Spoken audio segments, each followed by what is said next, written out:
Hine ba Yom Hadin. Behold, the day of judgment has come.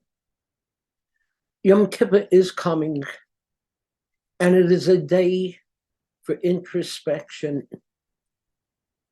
and it's a day for questioning our mortality.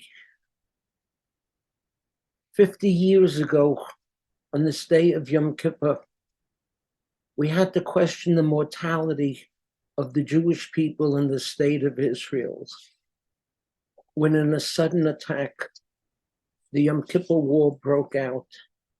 And in the first 3 days, 1,300 Israelis died, and many more followed. How did this happen? How did this happen when in 1967, just 6 days before, we proved our power to overcome all of the forces in the Middle East? And how could this happen when we had such good advance warning, when we have a Shin Bet and a Mossad and some of the best spy operators in the entire world?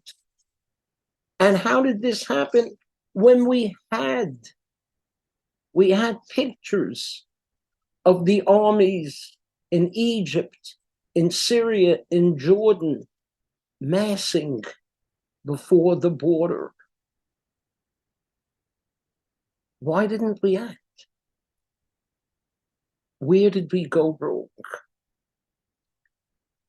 This question was asked so intelligently by Rabbi Doron Perez, who is the executive chairman of the World Mizrahi and happens to be the son of my dear Israeli friends, Gail and Gil Perez.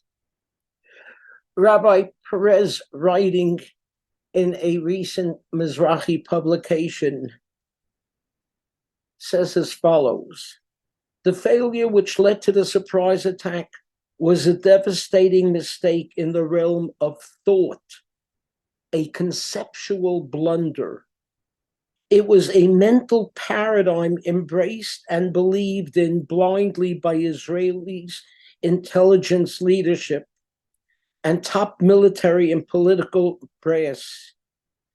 A conceptual blindness which became known simply as the concept, ha-conceptia. The concept made perfect sense to the leaders of Israeli and American intelligence. The concept was like this: Egypt will never initiate a war until they have the air power to overcome Israel's air force. Syria will never attack alone unless Egypt attacks as well. Since Egypt clearly does not have the ability to defeat the Israeli air force, they definitely won't attack, and therefore neither will Syria. In short, there is no way that Egypt and Syria will initiate a war they cannot win. That was the concept. It turns out the concept was obsolete. Sadat and other Arab leaders were prepared to go to war, not knowing if they would win, but feeling that they would gain respect, return respect to the Arab masses, which had been lost just 6 years before. What Rabbi Perez calls the concept, Professor Daniel Kahneman, the Israeli Nobel Prize winner, has coined the phrase illusion of validity. He points out that we tend to think that our own opinions and intuitions are correct. We tend to overlook hard data that contradict our worldview and to dismiss arguments that don't coincide with our own conception of things. We operate under the illusion that our ideas and intuitions are valid And we don't let facts or opposing views get in our way. This illusion of validity leads to innumerable errors, unnecessary confrontations. If we could be more open to honest, self-reflective thinking, willing to entertain new ideas and to correct erroneous assumptions, we would find ourselves in a better, happier, and more humane world. So you see, oftentimes we don't even allow facts to get in our way. We stick to our concepts, our illusions of validity. Do you do that? In some ways, we all do that. We think what we think is correct, no matter what the facts are.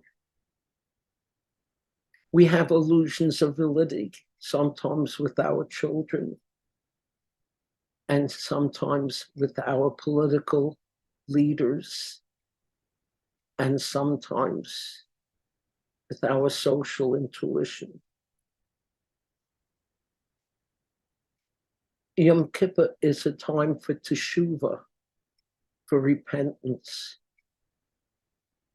Repentance, Maimonides pointed out, applies not just to acts of sin.